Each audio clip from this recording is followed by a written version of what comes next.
You are listening to the Your Empty Nest Coach podcast with Coach Christine, episode number 25. My partner is driving me crazy. This podcast is for you, a mother who years ago walked away from a career to raise your child.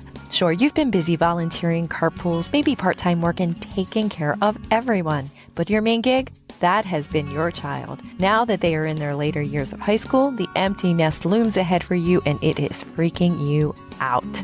I've been there and I get it. Together, we'll turn our freaking out energy into freaking awesome energy. Hello, my future empty nest friend. Tomorrow is my birthday. Well, not right now when I'm recording this, but when this episode goes live, woohoo! I guess I should plan now what I want for my birthday because I do not need to wait for others to read my mind. Who has the time or energy for that? Not me. You know what you could do for my birthday? If you haven't already, give my podcast, assuming you love it, a 5-star rating on Apple Podcasts. That would be super of you. Thank you. You are the best. A quick reminder that all of my episodes are brought to you by my free 7-day program, The Empty Nest, a guide to uncovering future you. Hop on over to my website, youremptynestcoach.com, and sign up today. Look for the link that says Uncover Your Future. So what is with this episode title? Well, I've run into multiple people recently who are looking at their first or sometimes their last child heading off to college, and they are freaking out about their relationship with their partner. The big one I've heard from multiple people is they are driving me crazy. Oh my gosh, Christine, everything about them is driving me crazy. Yes, this is what I'm hearing. I get it. Now, I want you to think about what's happening in your life right now. You have had some sort of routine, I bet, for your family for quite some time, years. Changes have happened, yes, but it's been slow over time. Suddenly, you, all of you, are confronted with an impending change that takes you completely out of everything that has been normal for the last few years. You all see it coming. So remember, your mind that likes things to stay the same is freaking out. And guess what? Your partner and child have the same thing going on. Since our minds want things to stay the same, but our minds also know that things aren't going to stay the same, our minds now get busy creating all these stories for how things are going to go. And it likes to be all sorts of creative here, doesn't it? Suddenly, the idea of your child not being where they have been is horrifying. You now have time to focus on emotional work for yourself that you may have been hiding for years under the guise of taking care of your kids and your family. It can be easily overwhelming and frightening. Did you even realize that all that was going on? I sure didn't when we went through it. So here's a question I've heard. How are we going to get along? Well, some tough love here. You are going to get along by doing your thought work. Trust me. Another question. Why is he acting so weird? Yeah, I have the same answer for you here. The things that you are currently finding weird or annoying, another person on this planet might find completely adorable. Think about it. I know. Another question. Are we going to make it? Well, that is up to you.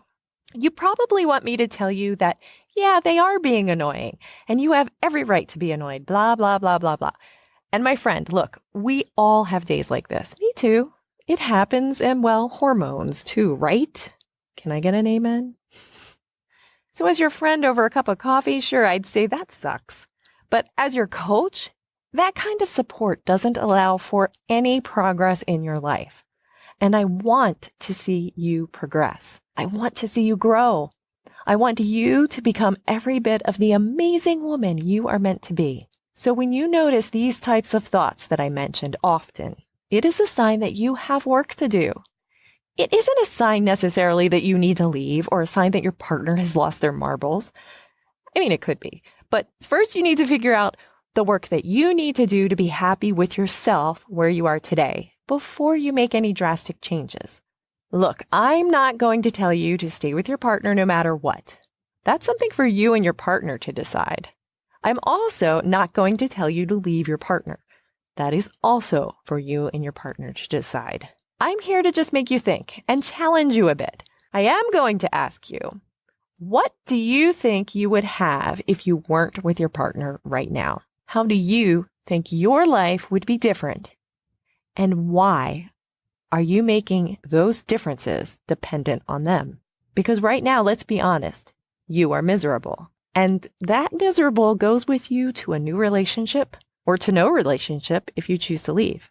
Yep, you are still there. There was actually very timely and funny. On Saturday Night Live, there was a sketch with Adam Sandler that speaks to this recently. It was about vacation, but it has a lot to do with the same thing I'm saying here. I'll put a link to it in my show notes.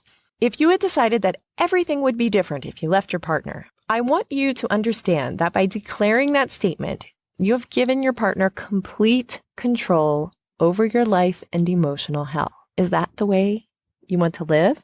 And do you want to leave on those terms? First off, is your partner really responsible for your happiness? Do you want your partner to be responsible for your happiness? What if you and only you are responsible for your happiness? And then you come into the same relationship. How does that change where you are? How does that change how you show up? And if you show up in this new way, do you think you're going to notice a change in your partner as well? When you are fully responsible for your own happiness, you gain control of your life 100%. Who would you rather be around? Someone who rides a roller coaster of feelings and thoughts reacting to your actions? They yell at you based on something you say or cry based on a look that you made? Or someone who shows up in life in complete control of who they are and who they are meant to be? You might yell at them and they listen and understand. Well, I know who I want to be. I wish I could tell you I'm there all the time. I'm not, but I'm working on it, and this is my goal. It is amazing that when our thoughts change, when our inner world, our mind changes, then our outer world flows with it. And eventually, even those around us change. Sometimes those around us will freak out a bit from the change. After all, this is incredibly important work you are doing. You are becoming an emotional adult. And when that happens, people around you may not know how to respond. So give them some time to really take in the change in you. And the next time your partner does something that drives you crazy, I want you to try adding, "and that's okay," after your thought. Here's 2 examples. He interrupted me again, and that's okay. She's doing that thing that drives me insane, and that's okay. When you get to a point where you can handle the "and that's okay," then you're ready for the next step.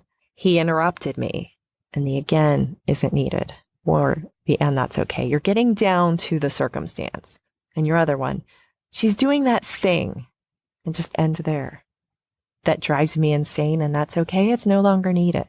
You're making progress. Then you can move on to thoughts that create value in your world. He interrupted me. He's excited to share his news. She's doing that thing that brings her comfort. How are these even the same thoughts, right? They're not.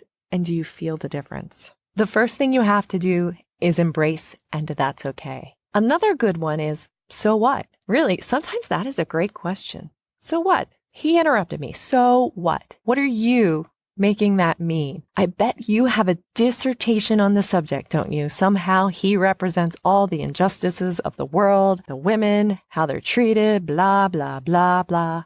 Really, I ask you, he interrupted you. So what? Really, so what? Try that one on this week and see how it goes. What if you're thinking about leaving? Well, yeah, you can absolutely think about leaving. Play it out in your head, because when you play out all of the details, it isn't all roses and daisies. Actually, if you're having those thoughts, I would encourage you to go through my Finding Future You program and play out the details of everything with that idea in mind and see what else comes up, because it probably doesn't have as much to do about your partner as you think it does.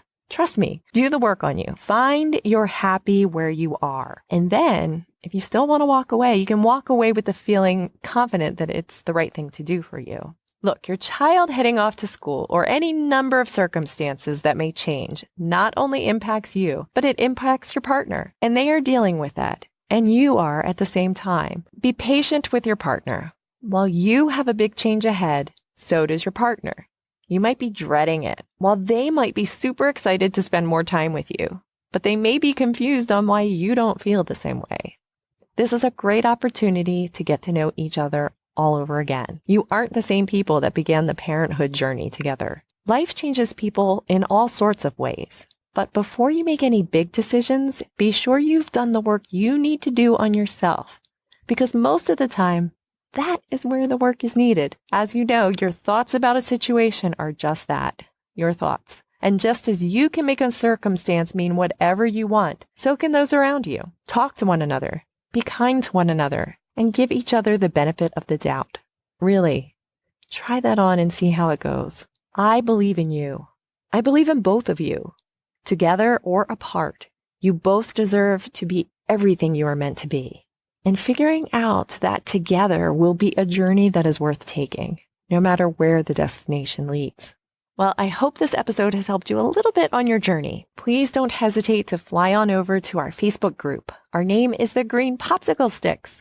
Want to know why? Listen to episode number 17 or head to my website, youremptynestcoach.com/community for links to join our flock. Why should you join our group? Well, the adjustment to not having your kiddos at home full-time isn't always easy, as we know, but it sure can be a ton more fun with a flock of friends. We look forward to seeing you there. If you are ready to begin the journey to find future you and use her as your GPS, definitely sign up for my free program, The Empty Nest, A Guide to Discovering Future You. Episode 13 covers that program as well. The questions I have for you in this episode are, number 1, how are you and your partner doing? And number 2, how has parenthood changed you and has it impacted your relationships? As always, I provide content to make you think, my empty nest friend. My hope is that I am able to provide you with thoughts that positively impact your life. You'll find show notes for this and every episode on my website. My next episode's title is Changing Your Mind is Okay. Change is okay. If my show has helped you in any way, please share it with one other person you think it will help too. You'll be giving them a free gift. Or take a quick screenshot of this and share it on your favorite social media site. Tag me and I will say hi. Thanks for your time and energy with that. And thanks so much for listening, my empty nest friend. Remember, you are amazing.